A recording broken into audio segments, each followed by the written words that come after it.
everybody. Welcome to our Ashram Talks session. Welcome, Simon. How are you doing today? Hi, it's an honor to be here. Very Oh, it, excited about today's topic. yeah, me too. It's also an honor to have you here. And this topic is, I think, really relatable because it makes me think. I know this is maybe I don't know if it's the most appropriate example, but when I feel that urge to go shopping because I feel that I need to get that. Um, Happiness sensation every time I get something new. And although it's something that I've experienced many times, I still want to do it over and over again. So it's like, yes, we cannot get enough sometimes of our mind's desires. That So, that's right. These particular verses from the Gita are they run very much against the grain of contemporary Western society. So that's it'll be very interesting to unpack these verses. so yes, then the stage is all yours, Simon. I think maybe I'll summarize a little bit, following on from what you said, Subhadra, that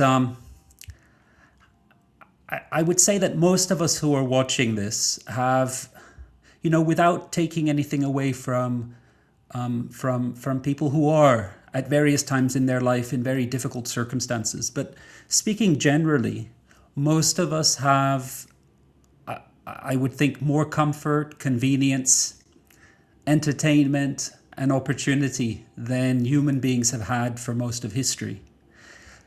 But yet, so many of us still feel restless, dissatisfied, emotionally exhausted, unable even to enjoy what they already have, and trapped in cycles of comparison and striving.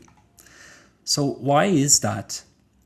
The Bhagavad Gita offers a remarkably penetrating diagnosis. We are trying to solve an inner problem through outer accumulation. And the problem is not simply that we desire things. The deeper problem is that we believe once I get the next thing, then I'll finally feel complete. But the next thing always keeps changing. The next purchase, the next relationship, the next achievement, the next milestone, the next validation. And so the mind remains perpetually unsettled. So these two verses that we'll look at today describe what is really a radically different way of thinking, or a radically different kind of person. Someone who acts, works, strives, and lives in the world, but is inwardly free. So before beginning, let's start with the traditional Mangalacharana, or auspicious invocation.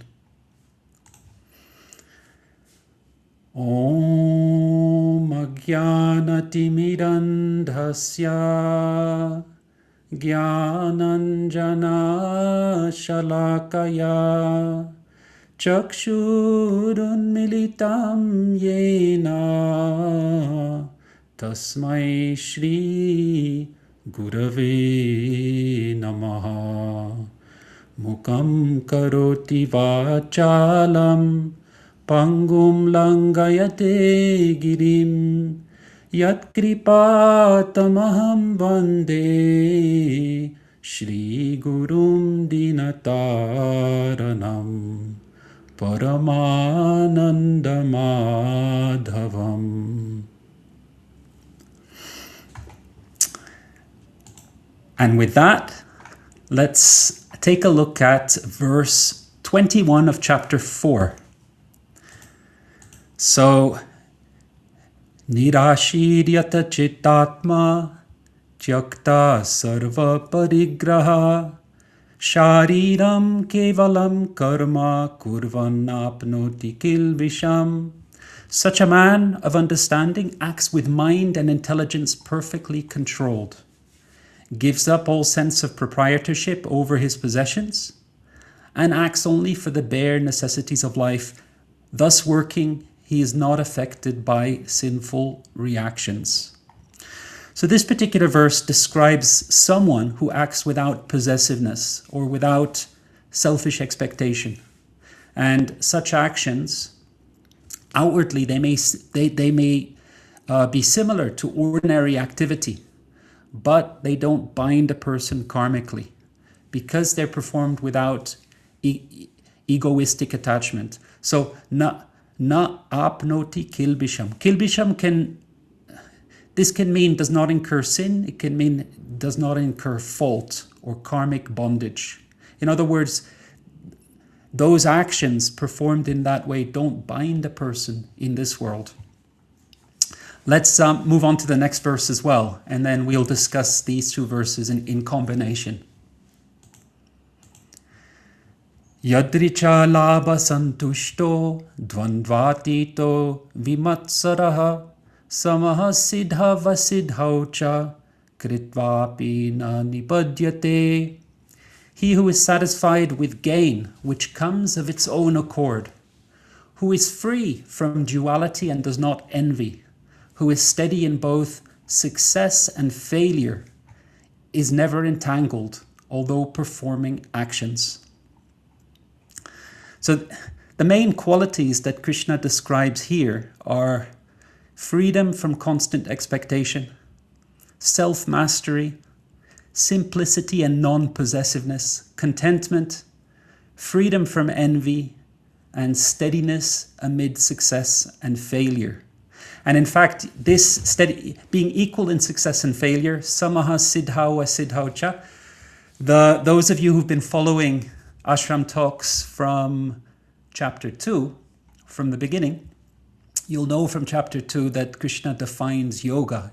One of his definitions of yoga is being equal in success and failure.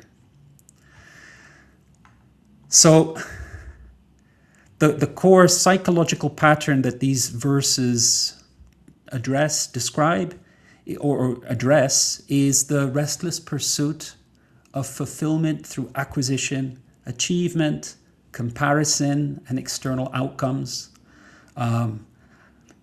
We started off speaking about the strong drive to go out and purchase, so that's through acquisition. But it may also be through endless efforts towards achievement, comparison, and external outcomes. And without there's a certain restlessness that is captured by that core psychological pattern. So let's unpack some of these teachings. And I especially want to focus on maybe 4 or 5 of these qualities or ways of, you can say, ways of being. How our life would be transformed if we even put just a few of these into practice.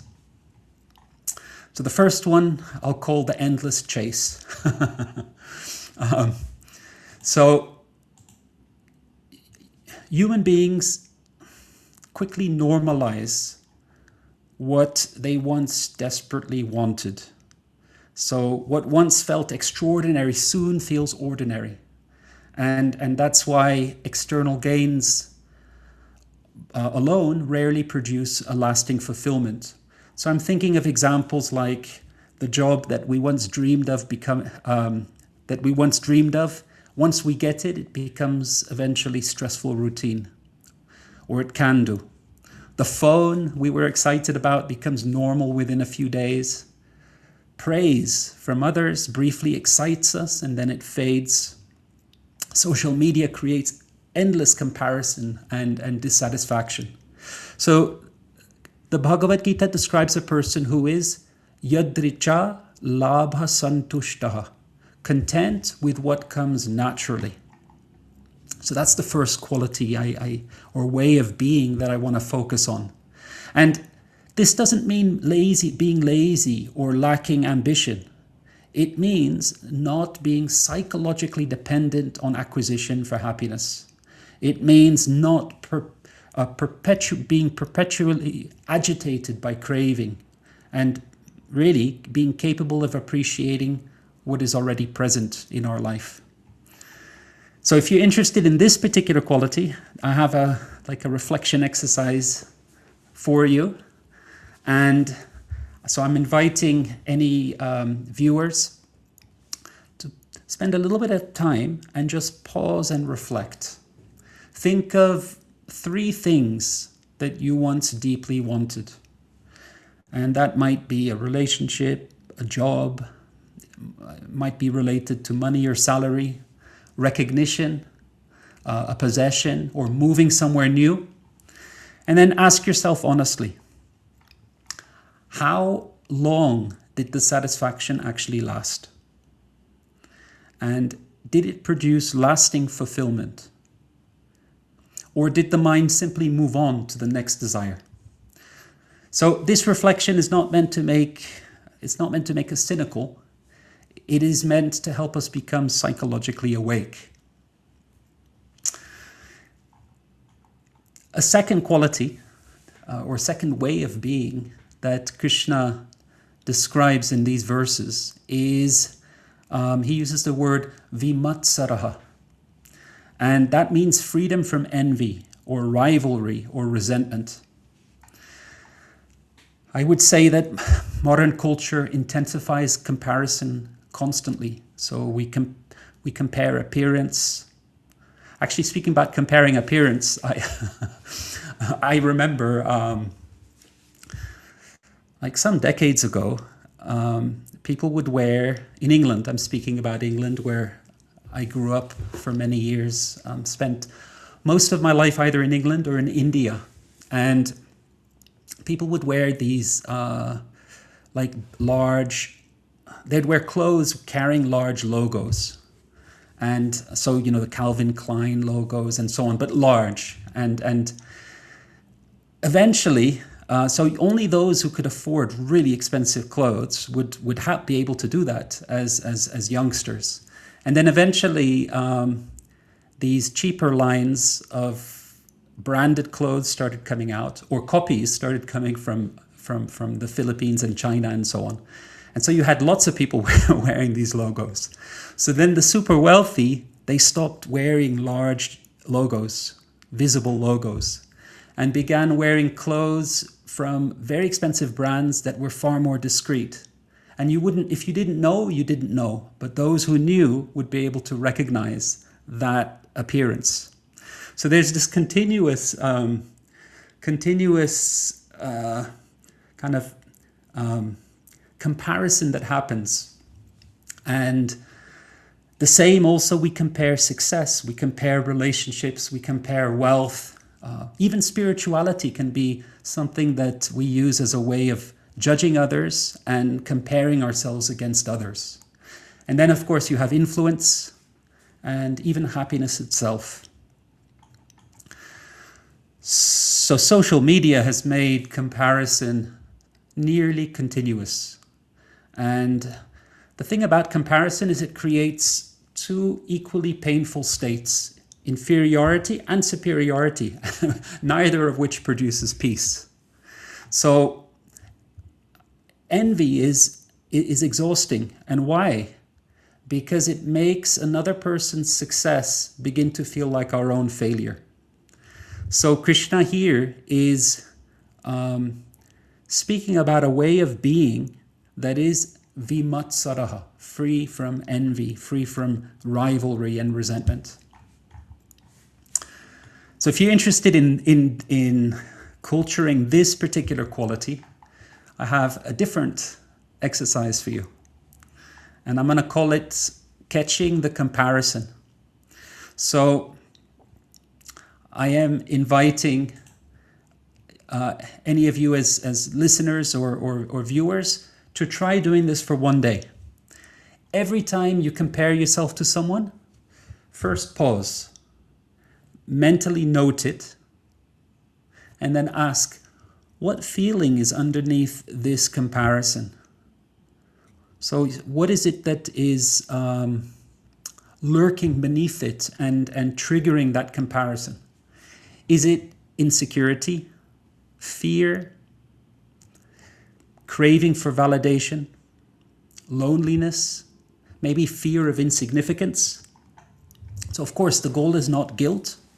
The goal of this exercise is awareness. So many of us, we compare ourselves dozens of times daily without even noticing. So the first step is to become more aware of what's happening. What our mind, what I'm going to call them, what games the mind is playing. And Krishna explains that the mind can be our best friend, or can be our opponent. It can act against us. So the first step is developing this kind of awareness. So let's see, how much time do we have left? Okay, let's look at another quality or way of being that Krishna describes here.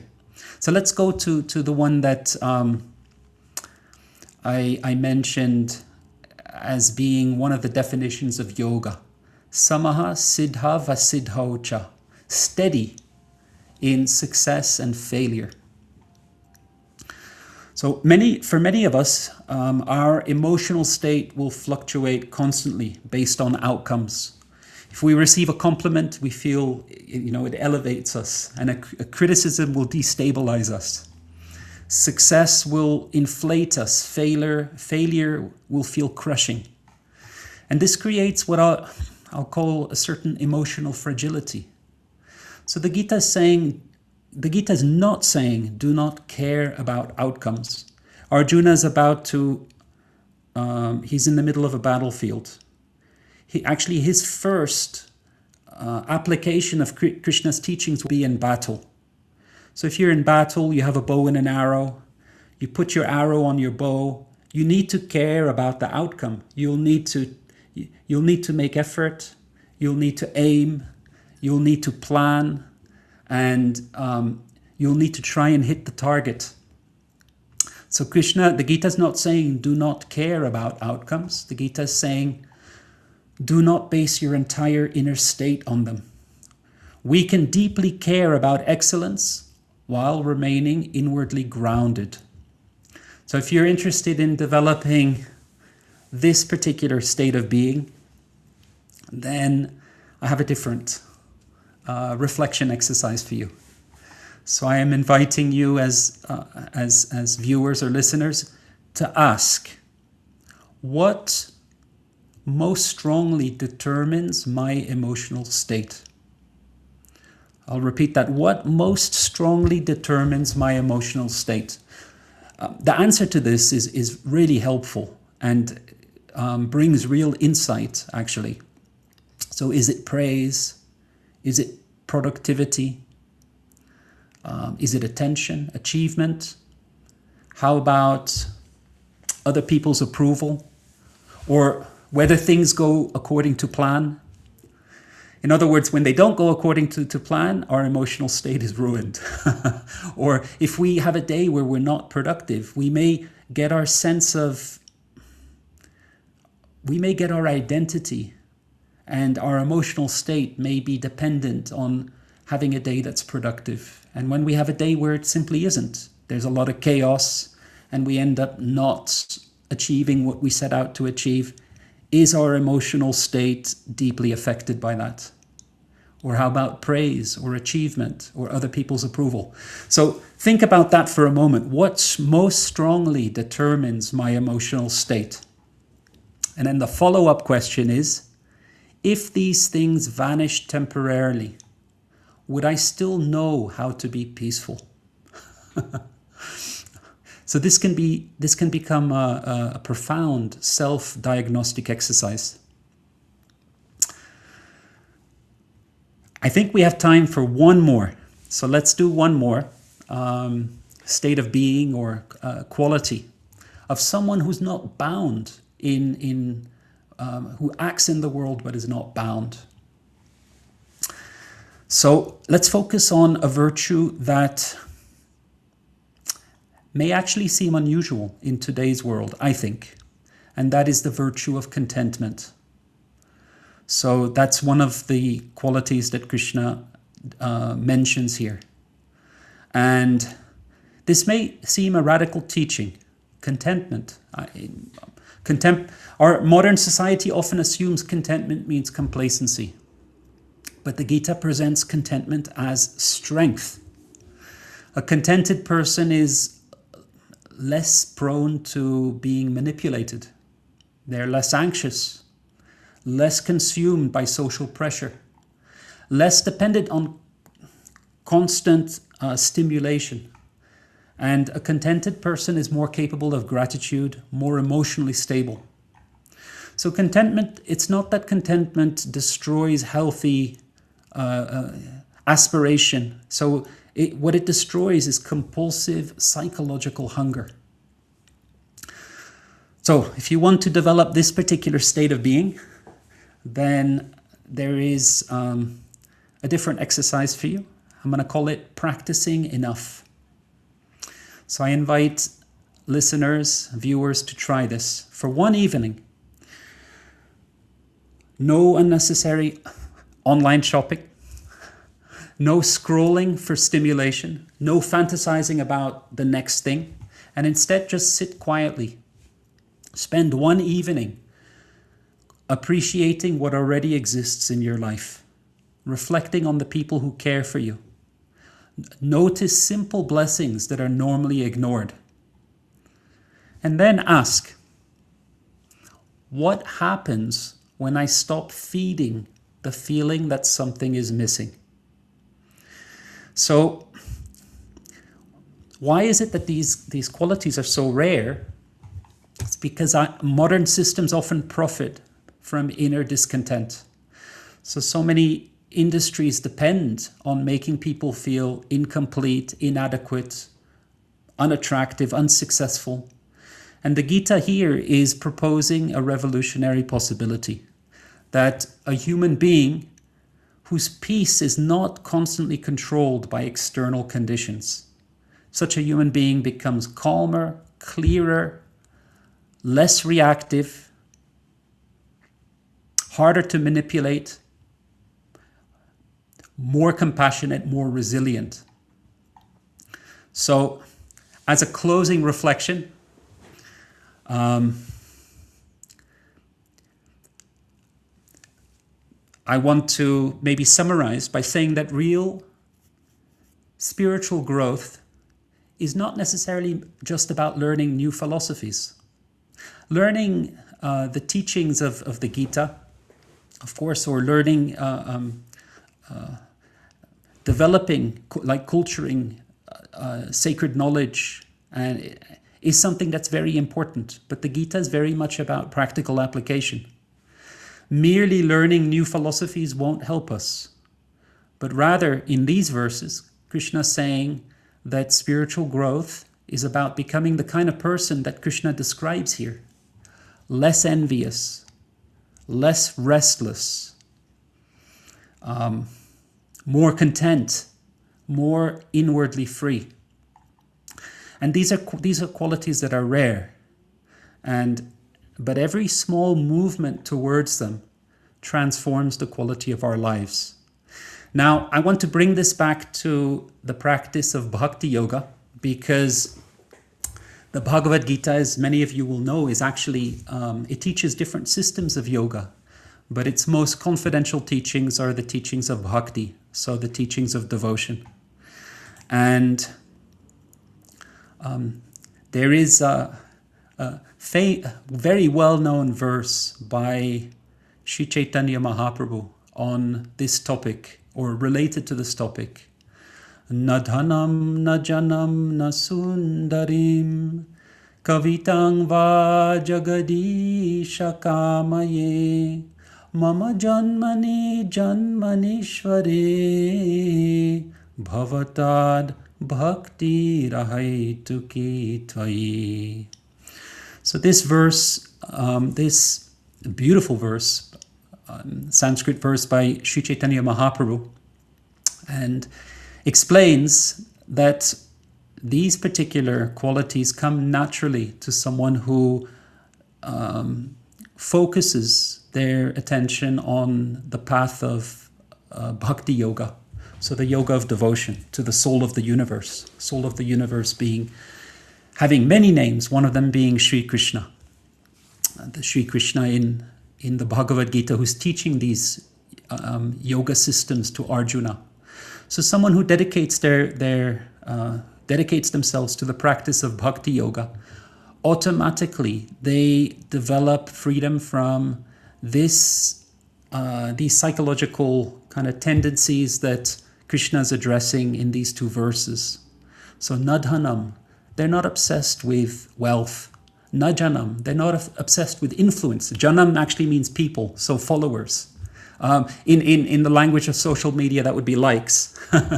So nadhanam, najanam, nasundarim, nasundarim kavitam. So whatever's described in beautiful poetry, or whatever is also that relates to great poetic expertise. So poetry in traditionally in India is considered to be the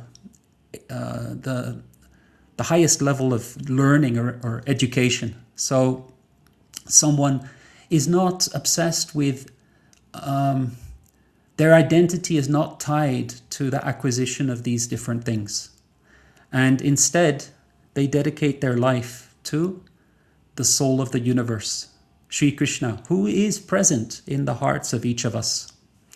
And just through the practice of bhakti, the practice of devotion, these qualities that we're describing here, this way of being, which is highly effective and which Krishna has previously described as yoga, this way of being manifests in the heart automatically as like a side effect. Automatically, someone is able to overcome that. They're not worried about looking for their identity in these different ways of acquisition and so on. They're not looking for their identity in the field of perception.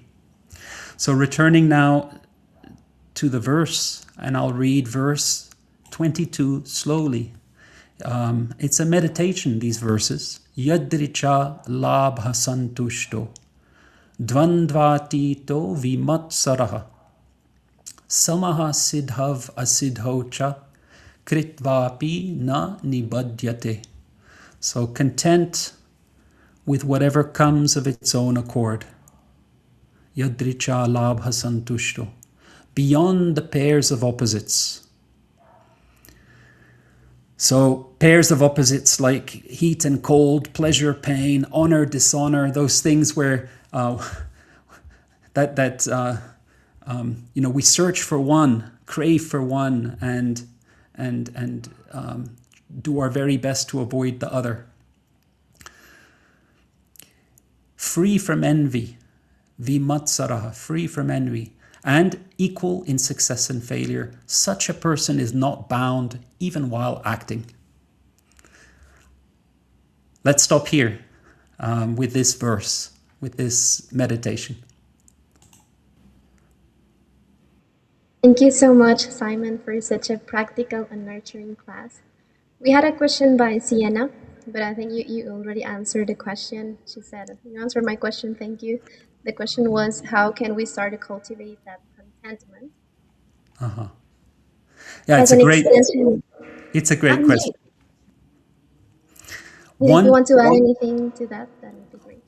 One important aspect is awareness. So sometimes we can lack contentment and just be any of the other qualities that Krishna describes here, and just be entirely unaware of it.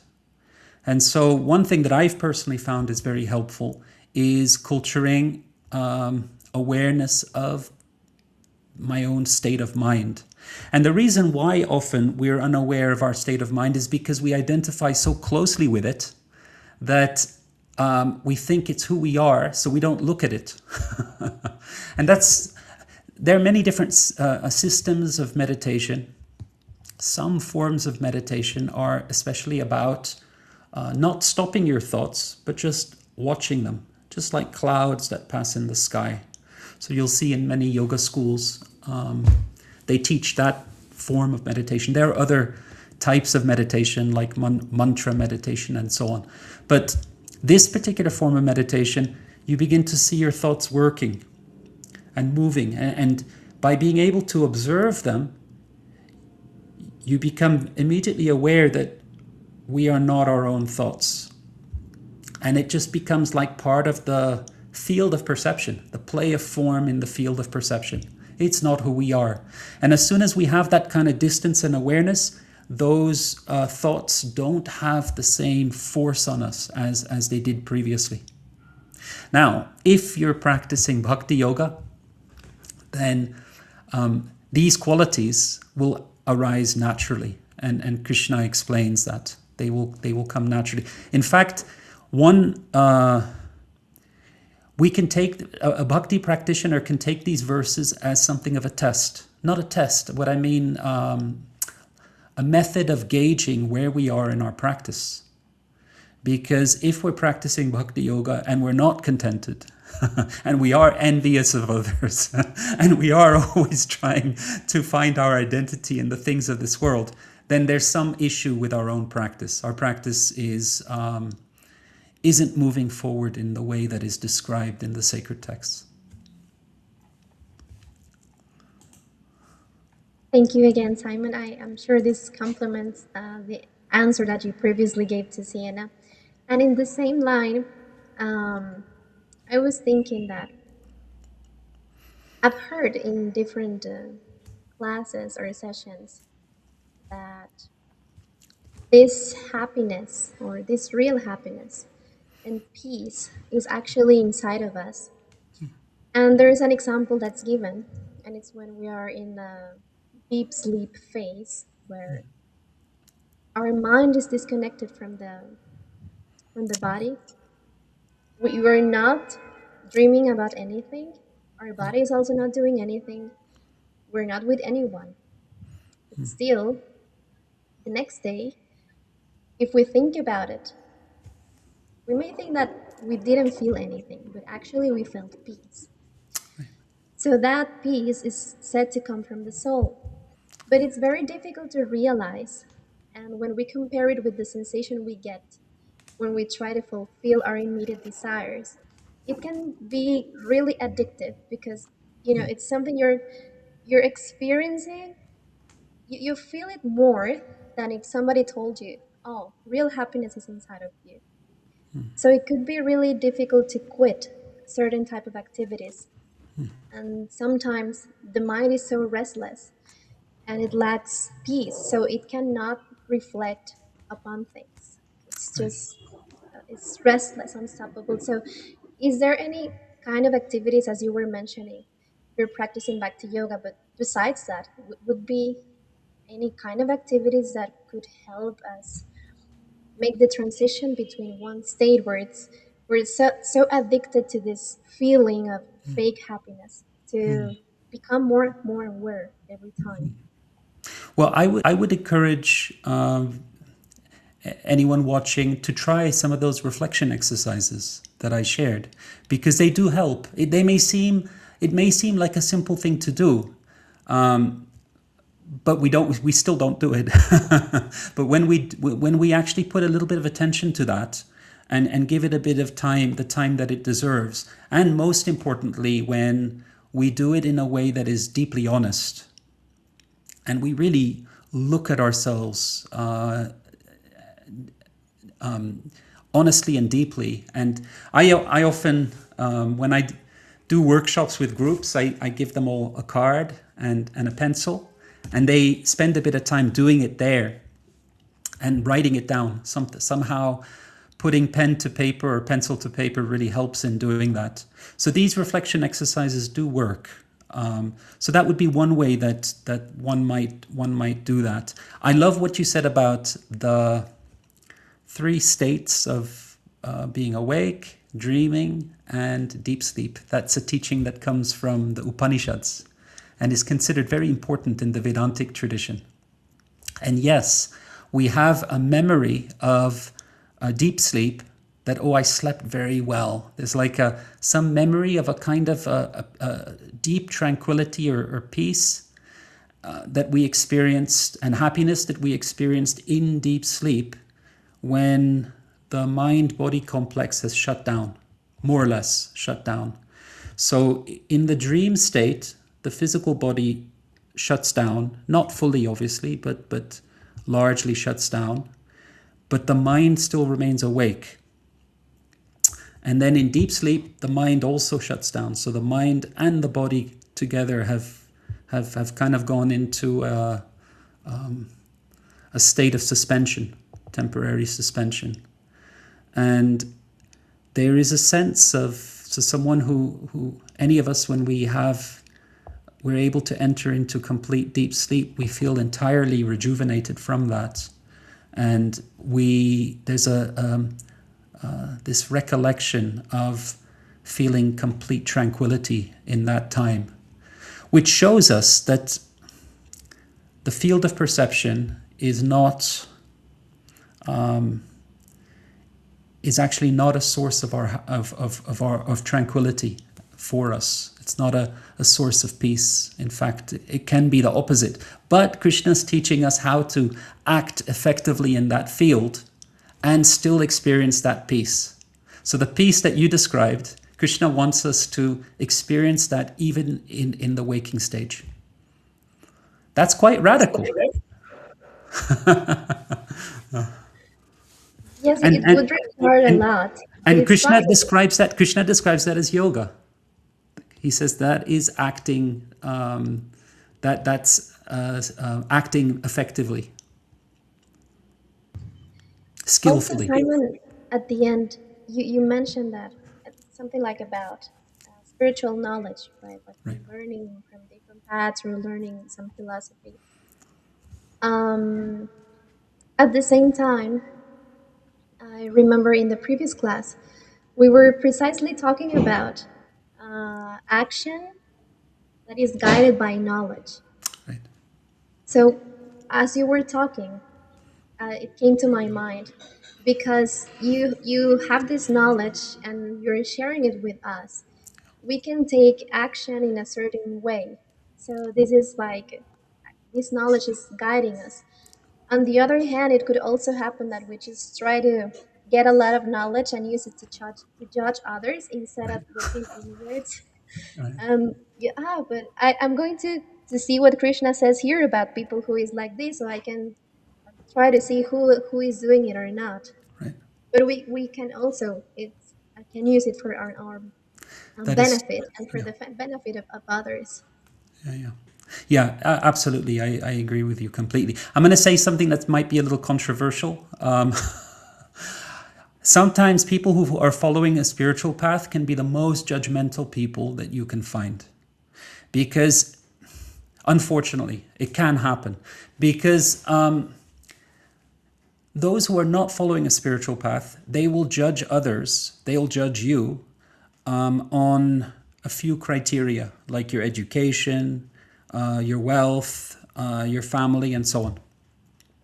Now, someone who's following a spiritual path, they encounter a whole nother level of criteria for judging you. So it can lead to even finer nuances of judging others. So it becomes very important to be aware of that, and we may we may be lucky to have an opportunity to go deeply into teachings, sacred wisdom of the Bhagavad Gita. But if it becomes a tool for judging others, and if it becomes weaponized against others and so on, then that very knowledge becomes a source of our own increasing ignorance. So knowledge, if it's true knowledge, it will lead to, we can know if it's true knowledge because we'll understand in our own life the effects that it has. We will become more like what Krishna describes in these verses: non-envious, kind to others, disciplined in our efforts, compassionate, and so on. So then that becomes real knowledge and becomes of immense value, and also becomes something that we're able to share with others. Otherwise, we end up, the danger is we end up speaking about the teachings of the Gita on a superficial level, and it's not reflected in any true transformation in our own life. Thank you, Simon. Yes, when we are spiritual practitioners or trying to follow a certain path, I think we there comes like a whole new level of challenges um, to ourselves. Yeah, yeah, And also, we also find so many different paths.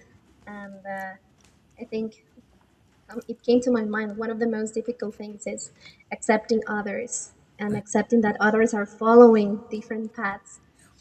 Well, yeah. paths seem different, but at the end, Krishna is the same person. But to harmonize everything, to accept, because sometimes we feel if this is a real path, why isn't everybody following it? Why aren't the others following my path, which is the best?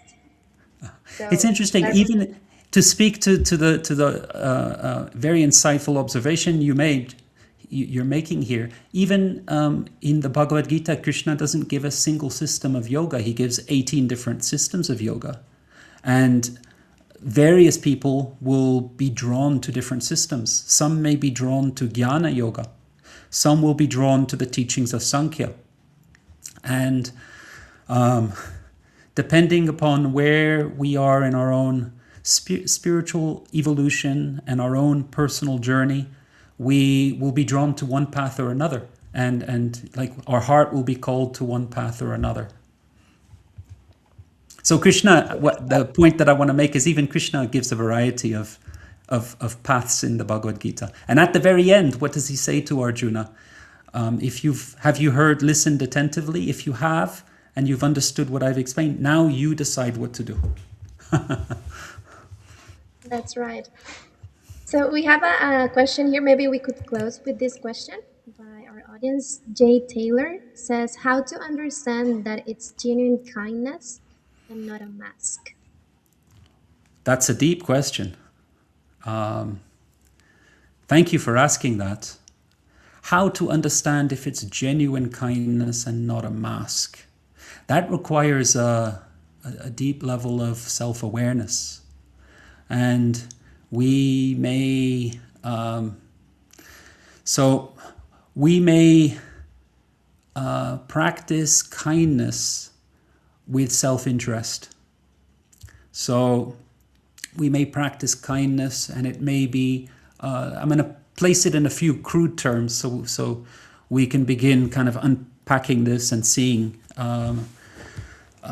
what, how this might relate to some examples. So we might practice kindness, but it might be a type of visible kindness where we're doing that to preserve a certain kind of appearance among our peers.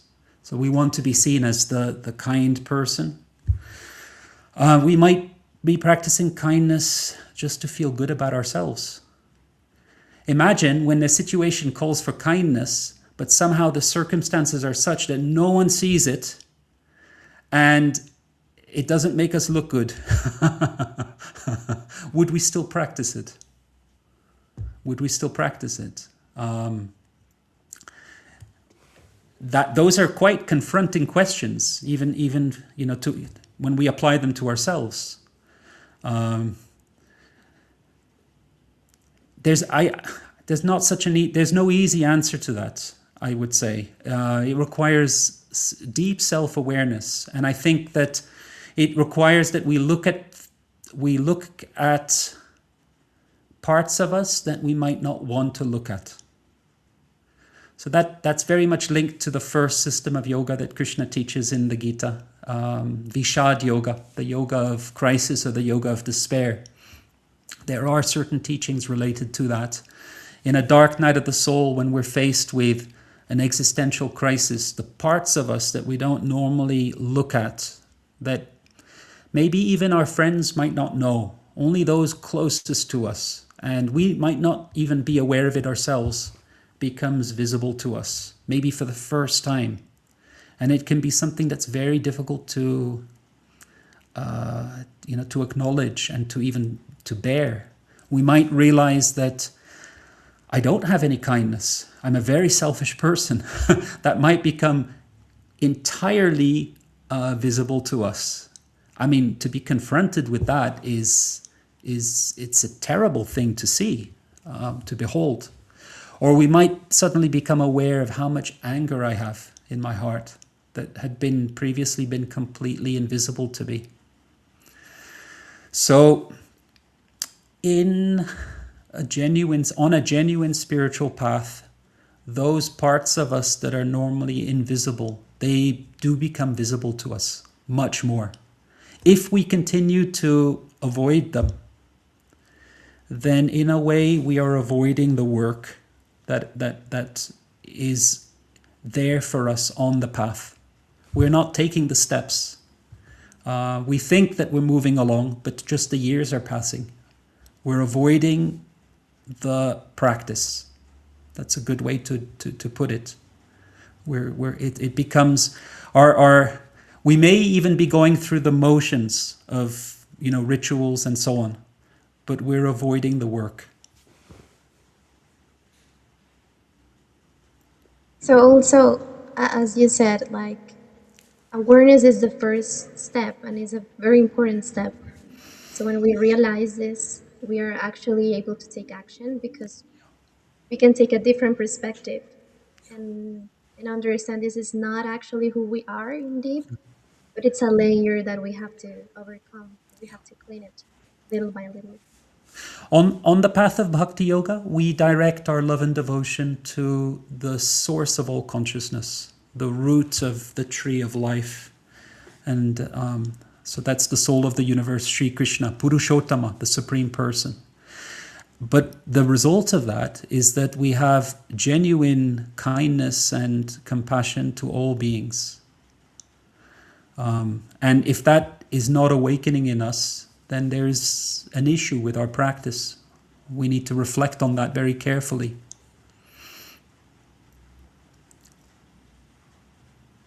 Thank you so much, Simon. I don't know if you'd like to say something as a conclusion or, Sure, yeah. sure. I want to. I always love connecting, although we're at various early chapters of the Gita, and Krishna is yet to detail bhakti yoga to go into bhakti yoga in great detail. That's still coming. I do like to. I know many bhakti practitioners are watching, so I like to connect it to bhakti yoga.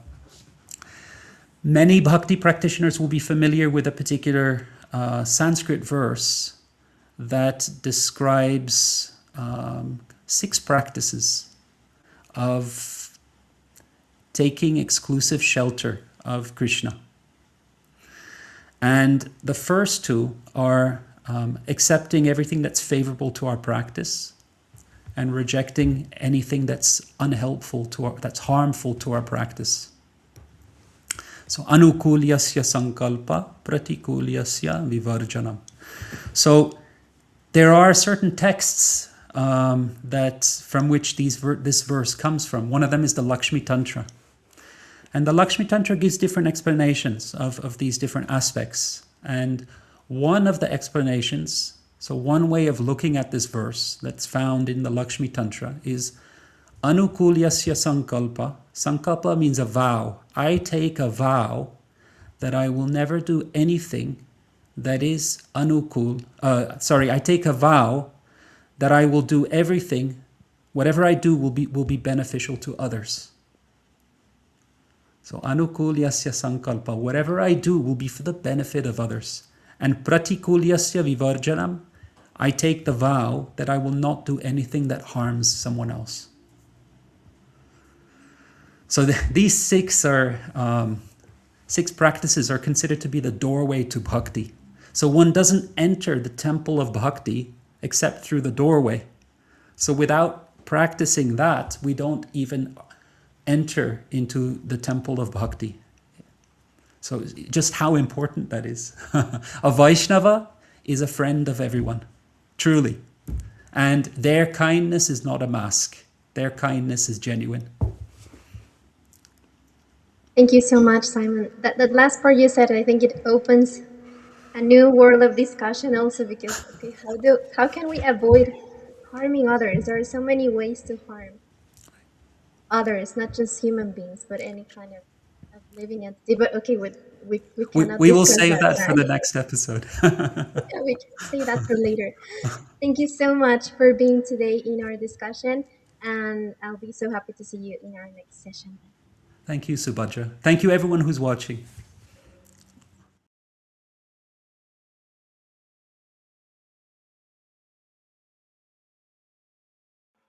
Okay, sorry about that.